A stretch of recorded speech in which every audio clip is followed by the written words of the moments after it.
नमस्कार दोस्तों, आज के इस वीडियो ट्यूटोरियल में हम सीखने जा रहे हैं आपका मशीन लर्निंग और डेटा एनालिटिक्स का जादू। तो शुरुआत करते हैं। सबसे पहले हम मशीन लर्निंग की डेफिनेशन से। मशीन लर्निंग एक ऐसा क्षेत्र है जिसमें कंप्यूटर सिस्टम को विशेष एल्गोरिदम और तकनीकों का उपयोग करके डेटा से खुद ब खुद सीखने और एक्सपीरियंस में से सुधारने की क्षमता दी जाती है बिना उन्हें सीधे प्रोग्राम किए। इसका मतलब है कि मशीन लर्निंग सिस्टम अपनी पहचान, पैटर्न और निर्णय लेने की क्षमता को बढ़ाते हैं जब वे अधिक डेटा प्राप्त करते हैं और एक्सपीरियंस करते हैं। उदाहरण, मान लीजिए आपके पास एक ई-कॉमर्स साइट है और आप चाहते हैं कि साइट खुद ब खुद कस्टमर को उनके हिस्टोरिकल बाइंग के आधार पर सुझाव दे। मशीन लर्निंग एल्गोरिथम इस डेटा को एनालिसिस करके कस्टमर की पसंद और नापसंद को समझता है और फिर भविष्य में क्या सुझाव देना है इसका निर्णय करता है। इसी तरीके से हम बात करेंगे आपकी डेटा एनालिटिक्स की। डेटा एनालिटिक्स एक प्रक्रिया है जिसमें डेटा को कलेक्ट किया जाता है, उसका एनालिसिस किया जाता है और फिर उसे समझने और महत्वपूर्ण जानकारी निकालने के लिए उपयोग किया जाता है। यह प्रक्रिया डेटा के पैटर्न, ट्रेंड्स और महत्वपूर्ण बिंदुओं को पहचानने के लिए डिफरेंट टेक्नोलॉजी और टूल्स का इस्तेमाल करती है। उदाहरण, यदि आपकी कंपनी हर महीने सेल्स डेटा कलेक्ट करती है तो डेटा एनालिटिक्स का उपयोग करके आप ये समझ सकते हैं कि किस उत्पाद की सेल्स सबसे अधिक हो रही है, कौन से महीने में सेल्स में वृद्धि हो रही है और ग्राहक की पसंद में क्या बदलाव आ रहे हैं। यह जानकारी की मदद से आप अपने बिजनेस की स्ट्रेटजीज को सुधार सकते हैं और बेहतर निर्णय ले सकते हैं।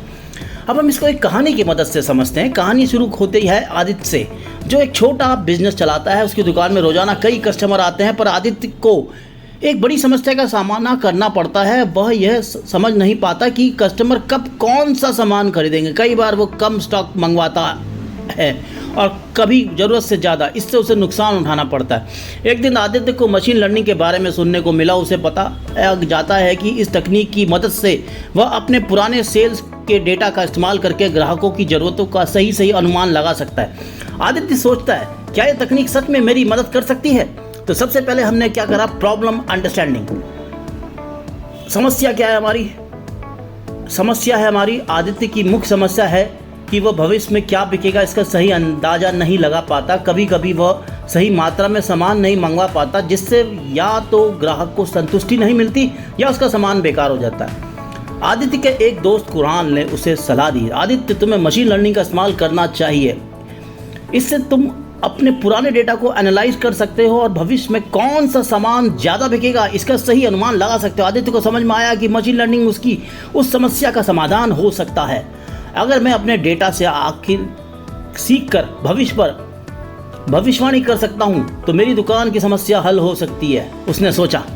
अब इसके लिए सबसे पहला उसको जो स्टेप लेना पड़ेगा वो है डेटा कलेक्शन। कुणाल ने आदित्य को समझाया कि मशीन लर्निंग की प्रक्रिया का पहला कदम है डेटा कलेक्शन। डेटा की ही हमारे मॉडल की शक्ति है, कुणाल ने कहा।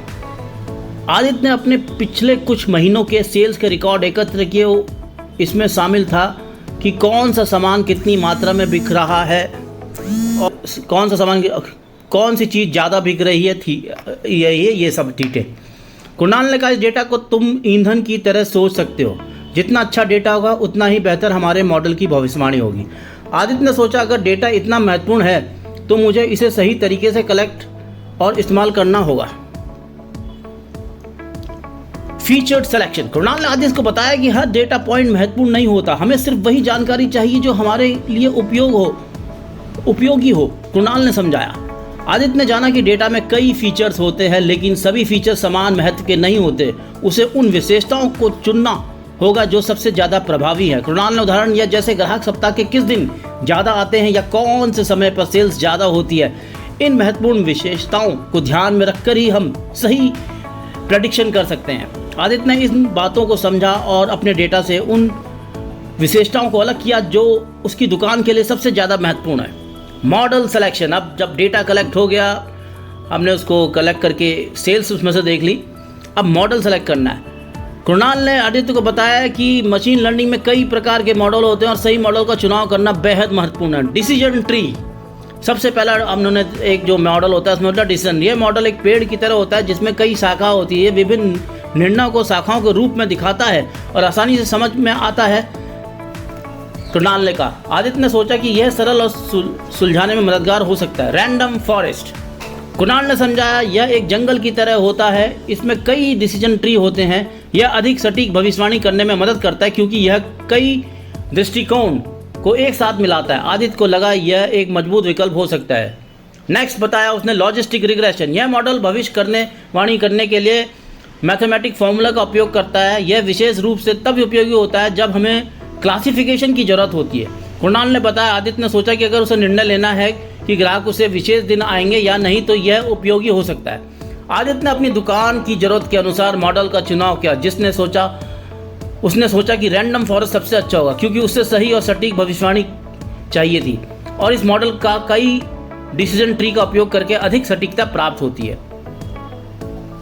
अब नेक्स्ट स्टेप क्या होगा? मॉडल को पुराने डेटा से सीखना। डेटा से सीखकर भविष्यवाणी करने की क्षमता विकसित करना। Training the model.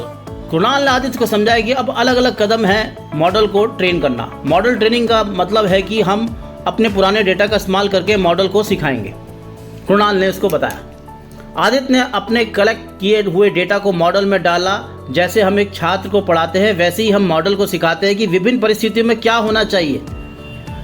आदित्य ने अपने डेटा से मॉडल को सिखाया कि कौन सा सामान किस दिन ज़्यादा बिकता है और ग्राहक की आदतों को समझाया। कुणाल ने कहा इस प्रक्रिया के दौरान मॉडल डेटा से पैटर्न और ट्रेंड सीखता है। जैसे जैसे मॉडल ज़्यादा डेटा सीखता है उसकी भविष्यवाणी करने की क्षमता बेहतर होती जाती है। आदित्य ने महसूस किया कि जब मॉडल डेटा से सीखता है तो वो भविष्य में सही अनुमान लगा सकता है जिससे वह अपने स्टॉक को सही तरीके से मैनेज कर सकता है और ग्राहकों की ज़रूरतों को बेहतर तरीके से पूरा कर सकता है। Testing the model. कुणाल ने आदित्य को बताया कि अब जब मॉडल को ट्रेन कर लिया है तो अगला कदम है मॉडल की जांच करना। हमें देखना होगा कि हमारा मॉडल कितना सही भविष्यवाणी कर रहा है।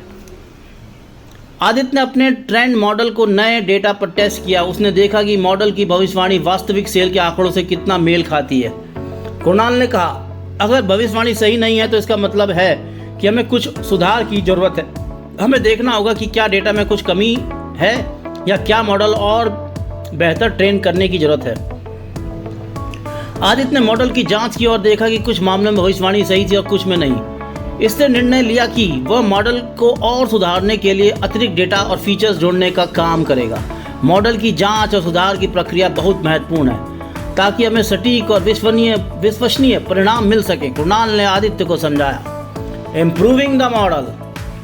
कुणाल ने आदित्य को बताया कि कभी कभी मॉडल की भविष्यवाणी पूरी तरह सही नहीं होती और ये सामान्य बात है। गलतियों से सीखना और सुधार करना ही असली कुंजी है। कुणाल ने समझाया। आदित्य ने अपने टेस्ट परिणामों का विश्लेषण किया और देखा कि कुछ भविष्यवाणियां गलत थी। उसने महसूस किया कि यह समय है मॉडल को सुधारने का। हम अतिरिक्त डेटा जोड़ सकते हैं जैसे मौसम की जानकारी या विशेष आयोजनों की जानकारी। कुणाल ने सुझाव दिया। इसके अलावा नए फीचर्स भी जोड़ सकते हैं जैसे ग्राहकों की खरीदारी की आदतें या प्रोत्साहन योजनाएं। आदित्य ने मॉडल में सुधार करने के लिए नया डेटा फीचर्स जोड़े और अपने मॉडल को फिर से ट्रेन किया। मॉडल को बेहतर बनाने की प्रक्रिया लगातार चलती रही। समय समय पर डेटा और फीचर्स को अपडेट करने से मॉडल की सटीकता बढ़ती रहती है। कुणाल ने आदित्य को बताया। फाइनली आदित्य ने मशीन लर्निंग का उपयोग करके अपनी दुकान के डेटा का विश्लेषण किया और ग्राहकों की जरूरत को बेहतर तरीके से समझा। इसके परिणाम स्वरूप उसने अपने स्टॉक को बेहतर तरीके से मैनेज किया और ग्राहकों की संतुष्टि बढ़ाई। आदित्य ने सीखा कि मशीन लर्निंग केवल तकनीक नहीं बल्कि एक शक्तिशाली उपकरण है जो रोजमर्रा की समस्याओं को हल करने में मदद कर सकता है। उसकी दुकान अब अधिक ऑर्गेनाइज्ड और प्रॉफिटेबल है।